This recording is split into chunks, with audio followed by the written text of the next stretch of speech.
पाकिस्तान एक ऐसा देश है जिसकी कारगुजारियों की दास्तां काफी लंबी है और फिर वो भारत के लिए तो पचाने योग्य भी नहीं होती। पाकिस्तान ने अपनी करतूतों से भारत की नाक में इतना दम किया हुआ है कि भारत तो कभी पाकिस्तान के साथ जाने का या पाकिस्तान का समर्थन करने का सपना भी नहीं देखता।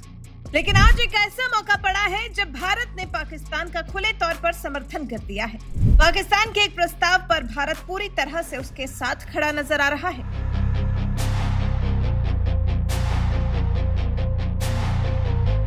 स्वीडन में कुरान जलाने की घटना के खिलाफ पाकिस्तान प्रस्ताव लाया था। संयुक्त राष्ट्र मानवाधिकार परिषद में धार्मिक घृणा से जुड़े इस ड्राफ्ट प्रस्ताव को पेश किया गया और भारत ने इस प्रस्ताव पर पाकिस्तान का समर्थन कर दिया है। हालांकि इस प्रस्ताव पर बहस के दौरान इस्लामिक देश और पश्चिमी देश अभिव्यक्ति की स्वतंत्रता को लेकर आमने सामने जरूर आए। ईरान, पाकिस्तान, सऊदी अरब समेत कई मुस्लिम देशों ने कहा ये घटना धार्मिक नफरत को बढ़ाने का काम करती है और अभिव्यक्ति की स्वतंत्रता के नाम पर ऐसी घटनाओं को बढ़ावा नहीं दिया जा सकता। बहस के दौरान मुस्लिम देशों ने स्वीडन में कुरान जलाने की घटना को इस्लामोफोबिया से प्रेरित कृत्य करार देते हुए जवाबदेही तय करने की मांग की। इराक, कुवैत और संयुक्त अरब अमीरात, सऊदी अरब समेत कई मुस्लिम देशों ने स्वीडन के राजदूत को तलब कर उनसे अपना विरोध जताया था। पाकिस्तान ने भी इस घटना पर कड़ा विरोध जताया था और मंगलवार को संयुक्त राष्ट्र मानवाधिकार परिषद में पाकिस्तान ने एक प्रस्ताव पेश कर यूएन मानवाधिकार परिषद से मांग की कि इस मुद्दे पर एक रिपोर्ट पेश की जाए। प्रस्ताव में देशों से अपने कानूनों की समीक्षा करने और उन कमियों को दूर करने का आह्वान किया गया जो धार्मिक नफरत फैलाने वालों को रोकने में मुश्किलें पैदा करती हैं। पाकिस्तानी विदेश मंत्री बिलावल भुट्टो ने कहा, पवित्र कुरान को जलाने की घटना धार्मिक भावनाओं को भड़काना है। हमें देखना चाहिए कि आखिर ये है क्या।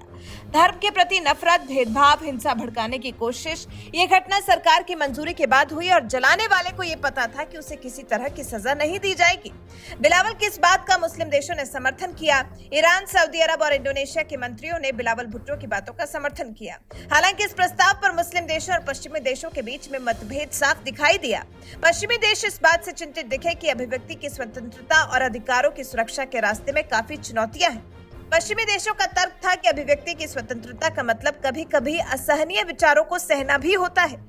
जर्मनी की राजदूत कैथरीना स्टैक ने कुरान में आग लगाने को भयंकर उकसावे की कार्रवाई बताकर उसकी निंदा की, लेकिन साथ ही उन्होंने ये भी कहा कि अभिव्यक्ति की स्वतंत्रता का मतलब कभी-कभी ऐसे विचारों को भी सहना होता है जो लगभग असहनीय सी लगती है। वहीं फ्रांस के राजदूत ने कहा, मानवाधिकार लोगों की सुरक्षा के लिए बनाए गए हैं, न कि धर्मों और उनके प्रतीकों की रक्षा के लिए।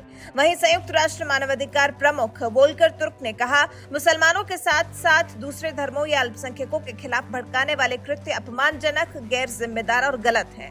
इस बारे में यूएनएचआरसी की तरफ से ट्वीट भी किया गया। लिखा, मसौदा प्रस्ताव L.23 को एक बार पेश किए जाने के बाद मौखिक रूप से संशोधित किया गया था। इसका शीर्षक भेदभाव, शत्रुता या हिंसा को बढ़ावा देने वाली धार्मिक घृणा का मुकाबला करना है।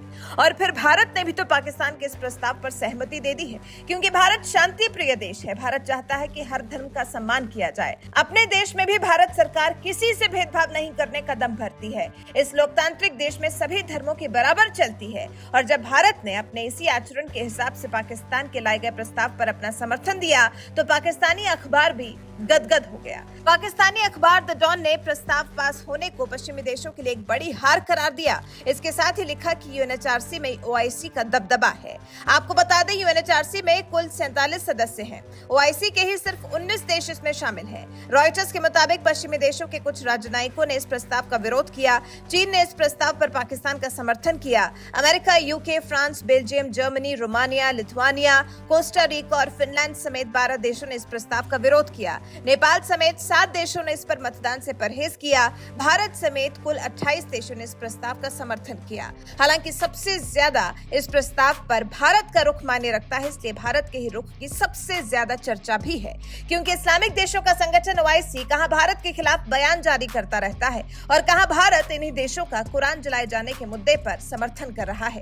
ओआईसी के महासचिव हुसैन इब्राहिम ताहा ने दिसंबर 2022 में बयान जारी कर भारत के प्रधानमंत्री नरेंद्र मोदी से जम्मू कश्मीर में अनुच्छेद 370 बहाल करने की मांग की थी। इतना सब के बाद भी अगर भारत इस मुद्दे पर मुस्लिम देशों के साथ खड़ा है तो ये मुस्लिम देशों के भी गले नहीं उतर रहा। लेकिन भारत एक ऐसा देश है जो अपने दिमाग से चलता है। वो भेड़ चाल में विश्वास नहीं करता। वो चाहता तो नेपाल के साथ जाकर इस पर प्रतिक्रिया नहीं दे सकता था, लेकिन भारत ने इस एक मामले को लेकर अपना पक्ष चुना और दर्शाया कि नरेंद्र मोदी का भारत सही के साथ है। भारत का मानना है कि कुरान जलाया जाना गलत है। बस इसीलिए वो इस मामले में मुस्लिम देशों के साथ जाकर खड़ा हो गया। वैसे आपको मामला समझाएं तो कुरान जलाने का क्या है मामला। पिछले महीने बकरीद की छुट्टी के दिन एक इराकी प्रवासी ने स्टॉकहोम की एक मस्जिद के बाहर कुरान की एक प्रति को पहले फाड़ा और फिर उसमें आग लगा दी थी। इस घटना के खिलाफ खाड़ी देशों में तीखी प्रतिक्रिया देखने को मिली थी। कई पाकिस्तानी शहरों में इस घटना के विरोध में प्रदर्शन भी हुए।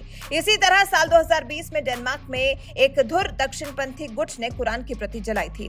तो इस तरह की घटनाएं आगे भविष्य में ना हो, इस बाबत पाकिस्तान UNHRC में प्रस्ताव लेकर आया और इस एक प्रस्ताव पर पाकिस्तान को भारत का भी समर्थन मिल गया। वैसे पाकिस्तान के इस प्रस्ताव पर भारत का जो समर्थन मिला है उसे आप कैसे देखते हैं? इस बारे में आपकी क्या राय है? कमेंट कर हमें जरूर बताएं।